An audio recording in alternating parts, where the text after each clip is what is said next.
الإمام جعفر بن محمد بن علي بن الحسين بن علي بن أبي طالب رضي الله عنهم كان من أئمة الدين ومن الفقهاء المعدودين وكان في المدينة وله طلبة علم.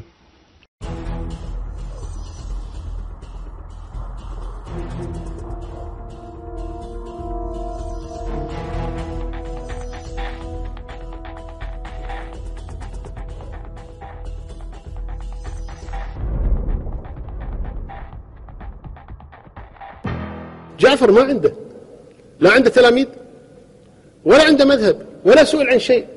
جعفر الصادق هو جعفر بن محمد بن علي بن الحسين بن علي بن أبي طالب، مدني المولد، مدني الحياة، كان له درس أو دروس في مسجد النبي. جعفر ما عنده، لا عنده تلاميذ ولا عنده مذهب ولا سئل عن شيء. وكان في المدينة وله طلبة علم. كل الذي عندهم أحاديث مروية عن جعفر وهي مكذوبة على جعفر أصلا، لكن لو فرضنا على فرض أن هذه الأحاديث ثابتة عن جعفر، هذه رواية وليس مذهبا. يعني هو روى أحاديث عن النبي صلى الله عليه وسلم. مثل الآن لما نأخذ أحاديث أبي هريرة مثلا نجمعها نقول هذا مذهب أبي هريرة، لا، هذه روايات أبي هريرة وليس مذهب لأبي هريرة، وما تكلم بشيء ينقل عن الرسول صلى الله عليه وسلم. جعفر كذلك رحمه الله تعالى، إن قلنا بصحة هذه وهي لا تصح، لكن إن قلنا لا تصح هذه روايات، هو يروي روايات فهي ليست مذهبا ولا أقوالا له ولا شرح ولا فصل ولا سئل عن مسألة وأجاب فيها كذا وأجاب فيها كذا، وإنما هي روايات يقولون. فلا يصح أن يقال بعد ذلك إن هذا إيش مذهب جعفر. هذا ليس تنقيصا لجعفر، ولكن جعفرا رحمه الله تبارك وتعالى لم يكن متصدرا للحديث للرواية، لم يكن متصدر لرواية الحديث، والرواية إنما تكون للمتصدرين للرواية. جعفر كان متصدرا للفقه. لكن لو فرضنا على فرض أن هذه الحديث ثابتة عن جعفر، هذه رواية وليس مذهبا. يعني هو روى أحاديث عن النبي صلى الله عليه وسلم. مثل الآن لما نأخذ أحاديث أبي هريرة مثلا نجمعها نقول هذا مذهب أبي هريرة، لا، هذه روايات أبي هريرة.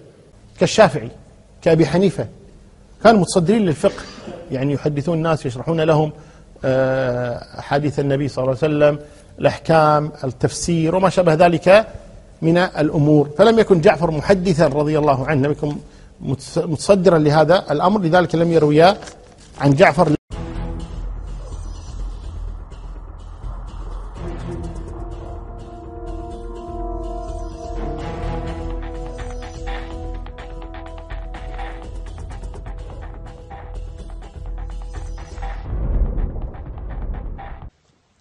حدث عنه ابنه موسى الكاظم. جعفر الصادق إمام كبير، أبوه إمام كبير وهو محمد الباقر، وابنه إمام كبير وهو موسى الكاظم.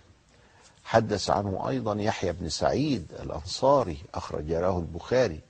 حدث له سفيان الثوري وشعبة والإمام مالك وهكذا. فكان الحقيقة جعفر الصادق يعني أستاذا لكثير من هؤلاء الأكابر.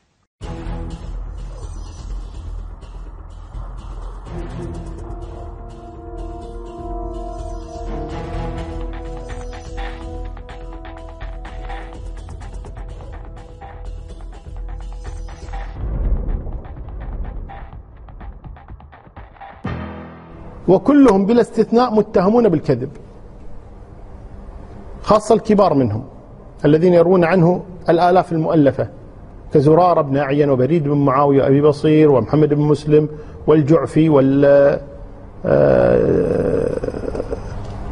والأحول وشيطان الطاق وهشام بن سالم وهشام بن الحكم، كلهم بلا استثناء متهمون بالكذب، سواء في كتب أهل السنة وكتب الشيعة حتى. زرارة بن أعين هذا تقريبا هو أوثق رواة الشيعة على الإطلاق، رقم 1. وكلهم بلا استثناء متهمون بالكذب، خاصة الكبار منهم الذين يروون عنه الآلاف المؤلفة، كزرارة بن أعين وبريد. زرارة بن أعين بن سنسن هذا أوثق رواة الشيعة على الإطلاق، رقم 1 عندهم. كلهم بلا استثناء متهمون بالكذب، سواء في كتب أهل السنة وكتب الشيعة حتى. جعفر الصادق إمام من أئمة المسلمين ومن علماء أهل السنة، هذا الذي نعتقده في جعفر رضي الله عنه ورحمه. نعم. وهو قرين الإمام مالك يعني في زمنه، وقرين أبي حنيفة، يعني أدرك مالكا وأبا حنيفة، يعني هو مات سنة 148، مالك 179 وأبو حنيفة 150.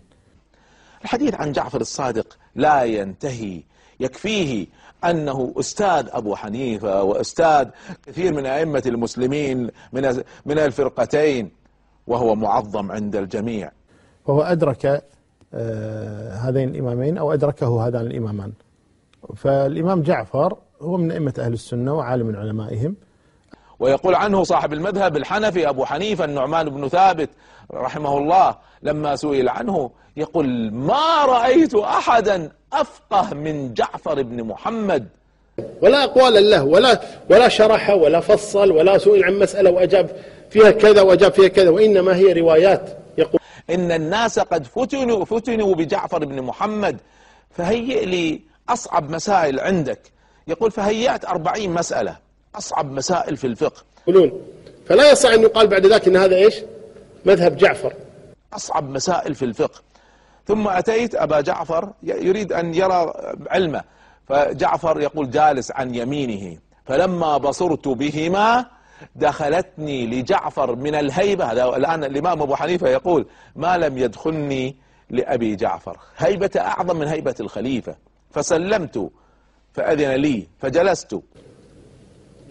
يعني عندما نقول مذهب أحمد، هذه آراء أحمد، يعني أحمد نفسه سئل: طيب ما حكم كذا؟ قال حكمه كذا. ما حكم كذا؟ حكمه كذا. جمعت هذه الأقوال وقيل هذا مذهب إيش؟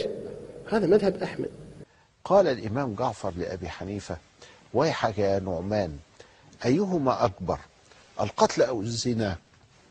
قال أبو حنيفة: القتل. قال جعفر: فلما جعل الله في القتل شاهدين وفي الزنا 4؟ إذا كان القتل أشد من الزنا كنا نخلي في القتل 6، أو نخلي الزنا يثبت ب1. ينقص لك هذا؟ يعني هذا في قياس تقدر تقيسه من غير هذا النص؟ قال: لا.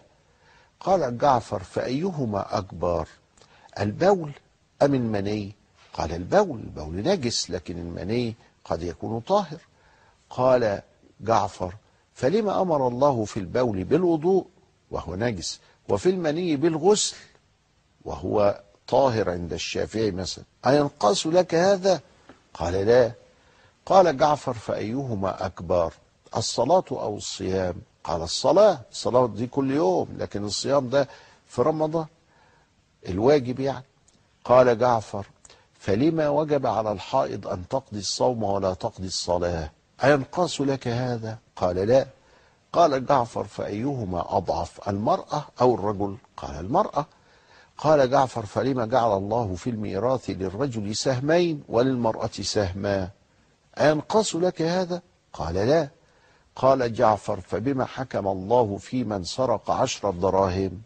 بالقطع، وإذا قطع الرجل يد الرجل فعليه ديته 5000 درهم، أينقص لك هذا؟ قال: من ناحية القياس يعني من غير نص، لا. وعلى الرغم من أن الإمام جعفر الصادق يرفض القياس، إلا أن المذهب الجعفرية يجعلون العقل مصدرا للتشريع. لماذا؟ لأن القياس الذي رفضه الإمام جعفر الصادق هو القياس المصادم للنص.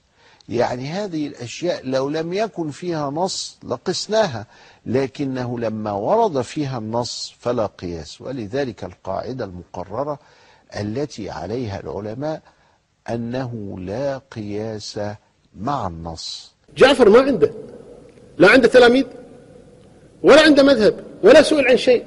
أبو جعفر المنصور التفت إلى جعفر الصادق فقال: تعرف هذا؟ قال: نعم، هذا أبو حنيفة. قال: يا أبا حنيفة، هات من مسائلك. يقول: فابتدأت أسأله، فكان يقول في كل مسألة: أنتم يعني الأحناف تقولون فيها كذا وكذا، وأهل المدينة يقولون فيها كذا وكذا، ونحن نقول فيها كذا وكذا. فأحيانا يوافقنا ويتابعنا، وأحيانا يتابع أهل المدينة، وربما خالفنا جميعا، حتى أتيت على 40 مسألة ما أخرم منها مسألة. ما في مسألة ما عرف يجاوب عنها، كلها جاوب عنها. جعفر ما عنده، لا عنده تلاميذ ولا عنده مذهب ولا سئل عن شيء أبدا.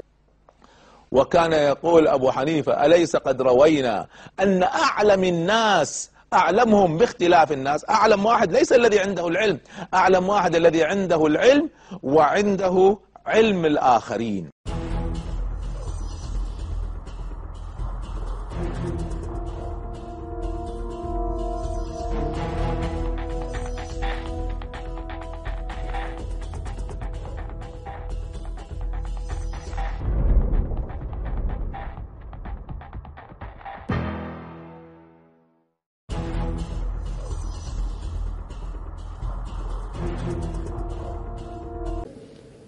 وذاك هذا ضحك على الناس وكذب عليهم، وهذا الكلام لا شك أنه باطل جملة وتفصيلا.